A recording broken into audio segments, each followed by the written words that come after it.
In the sun-scorched wilderness of ancient lands, between the stones of barren valleys and the shadows of towering mountains, rose a prophet whose legacy would span continents and echo through millennia: Ishmael, the firstborn son of Abraham.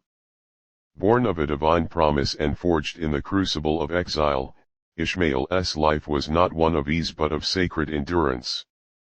He is the forefather of mighty nations, the builder beside his father of the first house of God on earth, and a man whose heart beat with the rhythm of prophecy.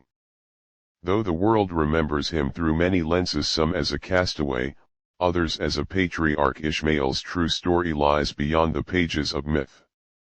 It is written in sacred history, where his cries as an infant pierced the desolate sands of Paran, where his feet walked beside Abraham in obedience to divine command, and where his tongue uttered the praises of the Most High, even when the world turned silent around him.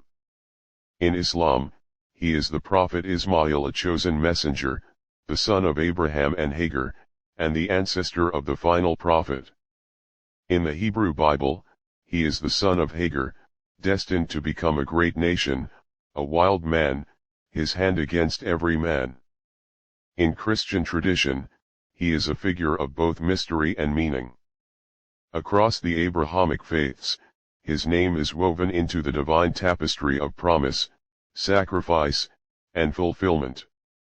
This is the story of Ishmael, not as a shadow to Isaac, but as a prophet in his own right. A boy raised in the desert, a man carved by divine will, and a messenger whose voice, though often overlooked, still calls the sincere to reflect on trust, sacrifice, and destiny. Birth and early life. The birth of Ishmael was no ordinary event. It came as a response to long years of pleading and waiting, to prayers whispered beneath the stars and tears shed in the quiet chambers of Abraham's heart.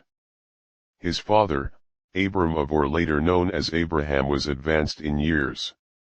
His wife Sarai, barren and grieving, gave her handmaid Hagar to Abraham, that she might bear a child in her place. And so it was that Ishmael was conceived not by accident, but by divine orchestration, destined to become a root of nations. From the moment Hagar conceived, the household of Abraham stirred with tension. Jealousy flared, discomfort grew, and Hagar, overwhelmed by Sarai's harshness, fled into the wilderness. Yet in the solitude of her escape, by a spring in the desert, the angel of the Lord appeared to her. He called her by name, Hagar, servant of Sarai, and commanded her to return.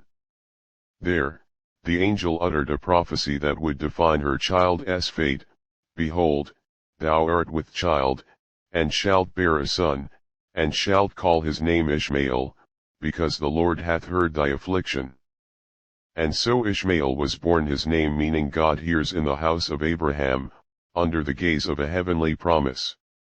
He was Abraham's firstborn, a child of age and of faith, strong of limb and dark of eye, with a spirit that bore the imprint of the divine. His early years were cradled in a household of revelation. Abraham, a man of visions, walked with God, and Ishmael, though still a boy, watched and learned. But the peace was not to endure. As Isaac was born to Sarah, tension returned. Sarah feared for her son's inheritance and demanded that Hagar and Ishmael be cast out. Abraham was torn, but the voice of God instructed him, "Let it not be grievous in thy sight. For in Isaac shall thy seed be called. And also of the son of the bondwoman will I make a nation, because he is thy seed." And so, under the blazing sun, Hagar and Ishmael were sent into the wilderness of Beersheba. With only a skin of water and a handful of bread, mother and son wandered through the barren land. When the water ran dry, Hagar placed Ishmael beneath a bush and withdrew, that she might not witness his death. But the cry of the boy ascended to heaven. And once more, the angel of the Lord called to Hagar, "Fear not, for God hath heard the voice of the lad where he is." God opened her eyes, and she saw a well of water. Ishmael was saved not merely to live, but to fulfill a promise. He grew in the wilderness, became strong and skilled with the bow. The desert did not break him. It built him. He lived in Paran and took a wife from the land of Egypt. In the harshness of solitude, Ishmael's boyhood ended, and the shaping of a prophet began. The world at that time. The world into which Ishmael grew was one of shifting empires, tribal dominions, and spiritual fragmentation. Civilization had stretched its arms across Mesopotamia, Egypt, and Canaan, lands rich with soil, swollen with pride, and polluted with idol worship. Men had built cities from stone but had forgotten the rock from which they were hewn. Kingdoms rose with divine pretension, and kings were crowned not as servants, but as gods. In Ur, where Abraham was born, the ziggurats still stood tall, temples of worship to moon gods and celestial powers. In Egypt, the pharaohs ruled as divine incarnations, seated upon thrones of gold and sustained by the blood of slaves. Across the Fertile Crescent, gods of thunder, fertility, and war demanded offerings of grain and children. Human life had become a currency in the marketplaces of falsehood. The family of Abraham had separated from these dominions of deceit. Led by revelation, Abraham had journeyed out of Ur, then from Haran, into the lands of Canaan, where nomadic tribes wandered freely, some in pursuit of truth, many lost in superstition. It was a world full of shrines and altars, but void of understanding. Every region had its deity, every mountain its myth. The worship of the one true God was nearly forgotten, a flickering candle in a darkened world. Into this broken landscape Ishmael was born, not in the courts of pharaohs, nor in the halls of kings, but in the tents of the desert. His cradle was not carved from cedar but laid upon the sand.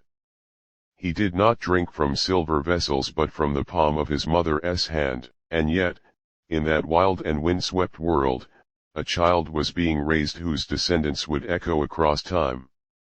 The political world was in flux.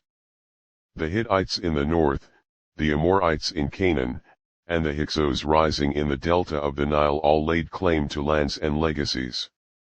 Trade routes weaved through Arabia like veins across an ancient body, carrying spices, incense, and whispers of gods. But beneath the noise of man's ambitions, the heavens were at work. For in the wilderness of Paran, far from the empires of men, Ishmael was being prepared not to inherit thrones of vanity, but to become the forefather of a nation marked by resilience and prophecy. He would speak not in the dialect of scribes but in the voice of wind and stone. His world was the desert, a world harsh enough to purify, wide enough to hear the voice of God, and silent enough to awaken the call of eternity. Signs of prophethood. From his earliest years, Ishmael was not like other children. While others cried for comfort, he listened to the wind as though it whispered truths no man had spoken. While others played without care, Ishmael watched the stars and walked barefoot across the stones of the desert, as if following footsteps unseen. In the solitude of barren valleys, beneath the blazing sun and the silence of endless skies, the signs began to take root not in words, but in the soul. Though he was the son of Hagar, a bondwoman, there was no shadow of shame upon him. For the light in his eyes reflected his father's truth and his mother's endurance. In the absence of palaces, he was clothed with dignity. In the absence of teachers, he was taught by hardship and divine favor. And though he was a child of the desert, Ishmael's presence was noble, his gaze steady, his voice strong, his manner full of quiet resolve. One of the earliest signs of divine favor was the miracle at Zamzam. Left in the burning valley with his mother, with no water, no trees, and no sign of life, Ishmael cried not in rebellion, but in innocent need. And at that moment, as his tiny heels struck the ground, the angel came. From beneath his feet, a spring burst forth eternal, blessed, flowing even until this day. It was not just water for the body but a sign for the soul. It was the first of many proofs that this child was under divine care. Ishmael grew not in ease but in trial. Yet through each trial, he was refined. His speech was marked by wisdom beyond his years. He spoke few words but with weight. He showed a maturity that caused elders to nod in respect. He learned not just how to hunt or build but how to listen to creation, to conscience, and to the silent hand of the Creator that guided his every step. Unlike the city-born who depended on systems and scribes, Ishmael learned obedience through survival. He bowed before the unseen long before idols ever called to him. He never bowed to stone.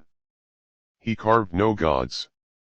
He needed no temples to know the holy. In his heart was a sanctuary that no man could defile.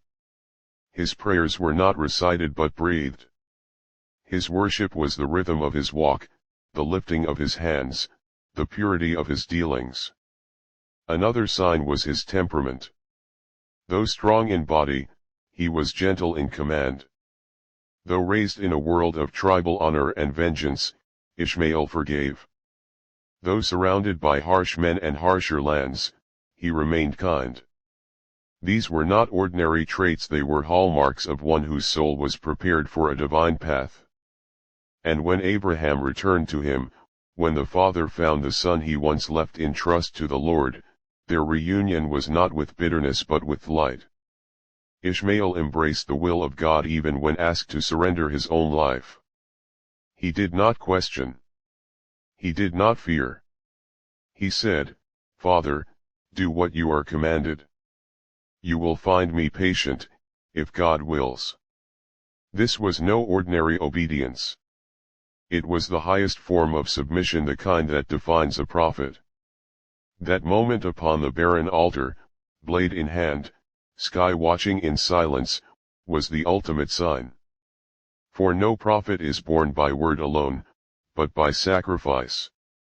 And Ishmael passed the test. The call to prophethood. The call to prophethood did not come to Ishmael with thunder or fire. It did not descend upon mountains or tear through the sky.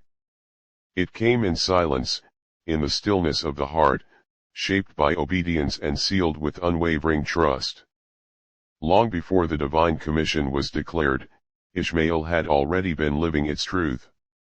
For the prophets are not made by proclamation, they are revealed by the weight of their patience and the clarity of their submission. He was a young man of strength and character when the command came. By then, the solitary valley of Baca had become his sanctuary, the house he and his father built with their hands brick by brick, stone upon stone stood as a place of worship, not only for their time but for all generations to come. The cob arose from the dry earth like a seed of eternal truth, and Ishmael's soul, molded in the fire of abandonment and surrender, was now called to guide. His mission was unlike those sent to mighty cities or rebellious empires. He was not sent to kings or courts, nor to scribes or soldiers. He was sent to tribes of the desert, to wandering people forgotten by the world but not by the Creator. They did not build palaces or pen laws, but they raised herds, built tents, and worshipped the gods of their ancestors with inherited ignorance. To them, Ishmael came with the message of all the prophets before him: worship the one who made you. Do not bow to stone. Do not carve what cannot speak. Obey the commands of your Lord. Live with justice. Prepare for the final day. He spoke in the tongue of his people, clear, unadorned, but thunderous in meaning. They saw in him not just a man, but a model. He prayed when others slept. He forgave when others fought. He gave when others took. He stood under the scorching sun not to be seen, but to guide. His actions were his message, his silence a sermon, and his life a testimony to the truth he carried. Many rejected him. Some mocked. Others said, "Is he not the son of Hagar, the abandoned one?" But Ishmael stood unshaken. He had known rejection from birth. He had seen the cruelty of men and the mercy of God. He had walked between survival and sacrifice. And now, clothed in divine certainty, he moved with purpose. His mission stretched across tribes and generations. He taught men to pray not with chants to idols, but with hands raised to the unseen Lord of the heavens and the earth. He revived the laws of righteousness, honor to parents, kindness to neighbors, care for the orphan, truth in speech, fairness in trade. He established worship in its purest form. Not in rituals for show, but in sincerity of heart. He gathered men who once hunted idols and taught them to break them. He raised children who had never heard the name of the Creator and taught them to speak it with reverence. His voice echoed through the desert winds, reaching caravans, chieftains, and shepherds alike.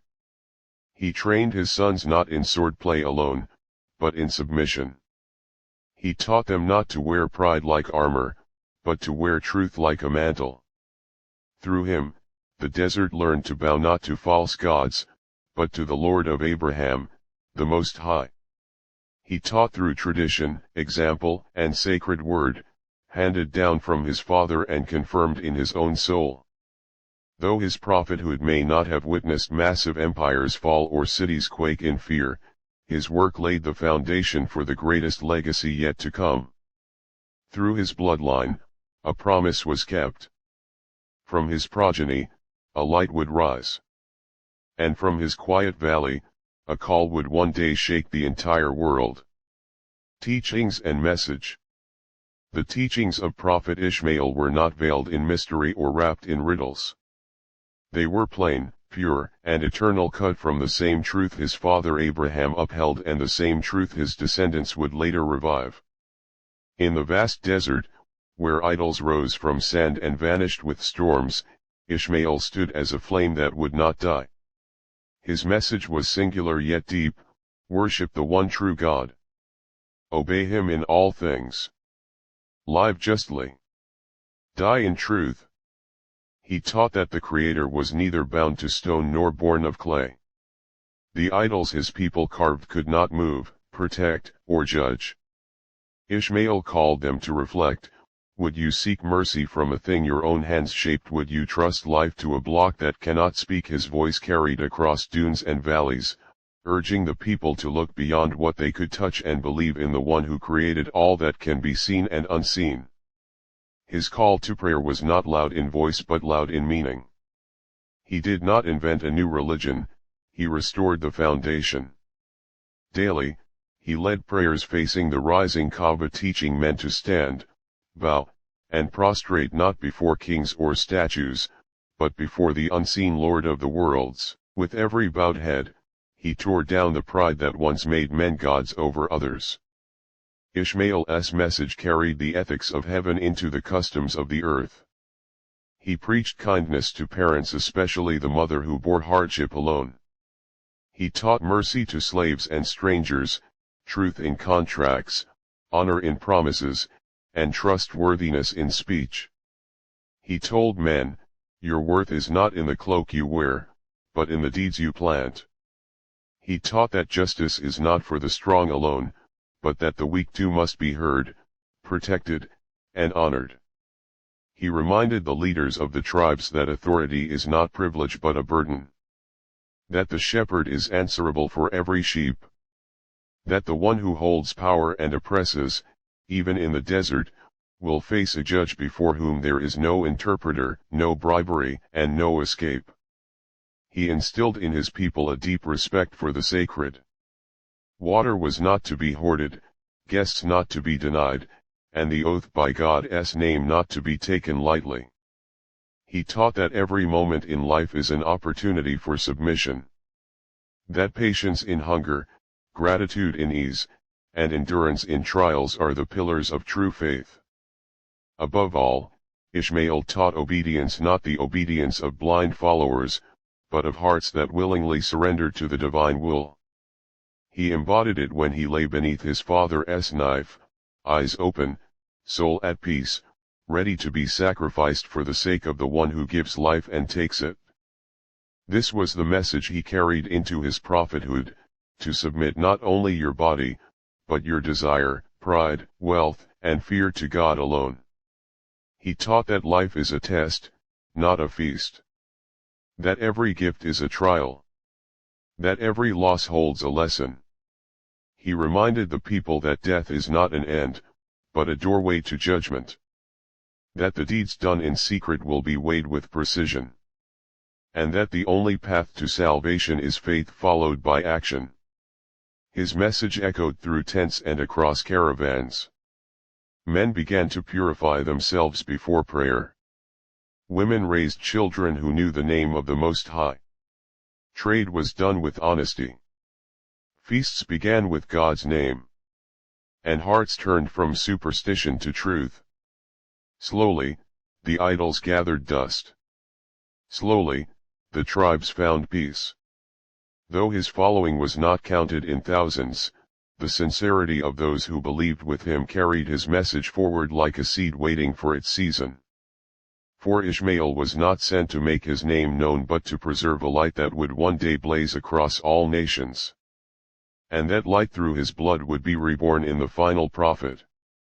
But Ishmael's own teachings, his model, and his voice laid the groundwork.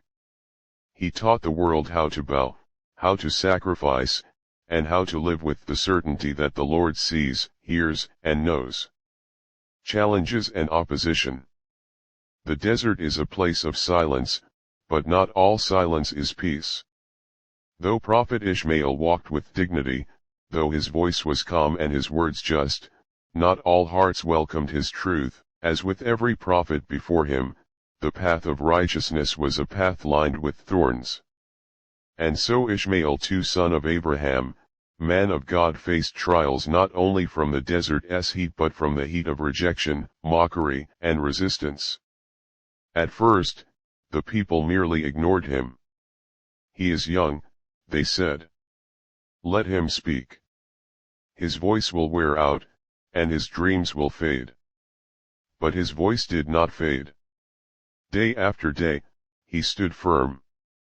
He preached to the elders with respect, called the youth with hope, and invited the tribes to abandon their idols with wisdom. His persistence unsettled them. His patience became unbearable to the proud. And so, resistance turned to ridicule. They mocked his devotion. This son of Abraham boasts too much, they laughed. Will he eat sand and live on the wind? When he warned them of the day of judgment, they scoffed. You speak of a life after death. We are made of dust, and to dust we return, nothing more. They laughed at the sheepskin garments he wore and sneered at his simple meals, forgetting that pride does not grow from humility. Their leaders grew restless. Ishmael's words were shaking the roots of their control. He called them to account publicly. He warned them that a leader who rules without justice is a thief in a crown. That a priest who prays to an idol is deaf to truth. They accused him of rebellion. He seeks to change our customs, they cried. He rejects our gods and dishonors our forefathers. But Ishmael did not respond with anger. He raised no sword. His only weapon was truth. At night, they tried to threaten him. Stones were thrown near his tent. His few followers were mocked in marketplaces. Once, a group of men tried to chase him from the well. Water is for those who bow to the gods, they shouted. But Ishmael stood his ground. The water belongs to the one who sends the clouds, he replied, and I drink by his leave, not yours. Whispers spread. Some claimed he was mad. Others said he was cursed. But his honesty could not be denied. They watched how he spoke, never a word out of place. How he dealt, never a grain short. How he lived, never a lie found. They tried to discredit him, but his life was a mirror too clear. Still, the pressure grew. He was called to the tribal court. The elders demanded, "Stop speaking against the gods, or leave our land." But Ishmael answered, I seek no war. I bring no harm. I only remind you of the truth your hearts already know. The one who created you alone deserves your worship. The threads turned inward. They approached his companions. They offered gold, shelter, positions, anything to leave him. Some faltered. Others stood firm. But Ishmael did not rebuke those who left. He only prayed for them, and kept calling with the same gentle firmness. His greatest challenge came not in a sword or a stone, but in the loneliness of preaching to deaf hearts. Yet he did not give up. When his hands bled from building, he still preached. When his voice cracked from the desert wind, he still recited. When his heart ached for a people too proud to listen, he still forgave. He faced another silent trial waiting. Years passed. The idols still stood. The temple still echoed with false chants.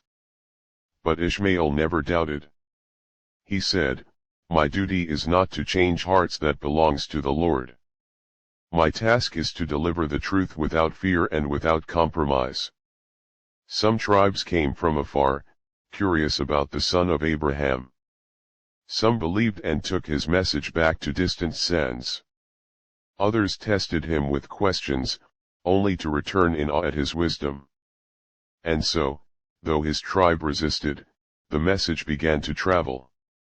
The opposition never fully ceased, but Ishmael's faith was stronger than their hatred. Like the desert tree that stands alone yet flourishes, he continued to grow, spreading shade for the weary and roots deep into truth. His trials became his honor. His opposition, the proof of his sincerity. In time, even those who had once mocked him would tell their children, "There was a man among us who spoke only the truth. We did not listen. But now we remember." For truth cannot be buried under scorn. It rises, again and again, just as Ishmael rose every day, patient in the face of storms. Legacy and impact. The winds of the desert forget many names but not his. Though Prophet Ishmael lived without crown or kingdom, his legacy outlived empires. His people may have turned away in his lifetime, but his voice did not die in the dust. Like the echo of a well that keeps flowing even after the digger has gone, his message remained. And over time, it would change the course of history. From the quiet sands where he once walked, entire nations would rise. Tribes who once mocked him began to speak of him with reverence. The lessons he planted about justice, sincerity, humility, and obedience would blossom in hearts far from the land he called home. And though his name was once ignored, it became etched in the scrolls of prophets and sung in the tongues of generations. Ishmael's greatest legacy began with a prayer. When he and his father Abraham raised the foundations of the sacred house in the valley of Baca, they whispered to the heavens, "O Lord, accept this from us. Raise from among them a messenger."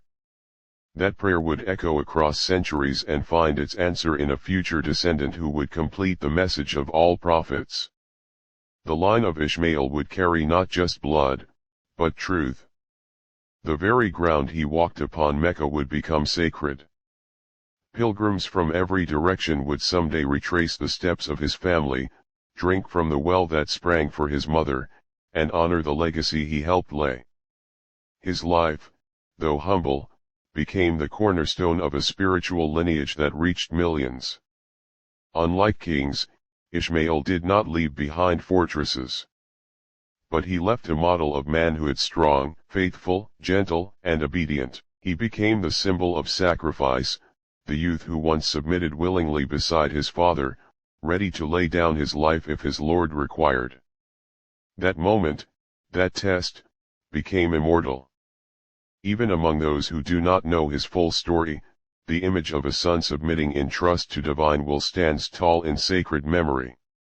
In scriptural traditions, Ishmael is not forgotten. The Bible records his name, his covenant, and his blessing. The Quran honors his truthfulness, his prayerfulness, and his role as a messenger. Across Abrahamic faiths, his figure bridges the gap between promise and fulfillment. In Jewish memory, he is the wild yet blessed son. In Christian genealogy, he is a branch that leads back to the covenant. In Islamic belief, he is the forefather of the final prophet and a prophet in his own right. His impact also reached hearts, not just history. Those who suffer in silence remember Ishmael, the boy abandoned in a valley with no water yet sustained by heaven. Those who preach alone remember Ishmael, the prophet who stood firm though outnumbered. Those who build without praise, lead without applause, serve without reward all find in him a brother of purpose. Ishmael did not chase worldly greatness. But through patience and devotion, greatness found him. His prayers turned to nations. His struggles turned to strength. His name turned to light.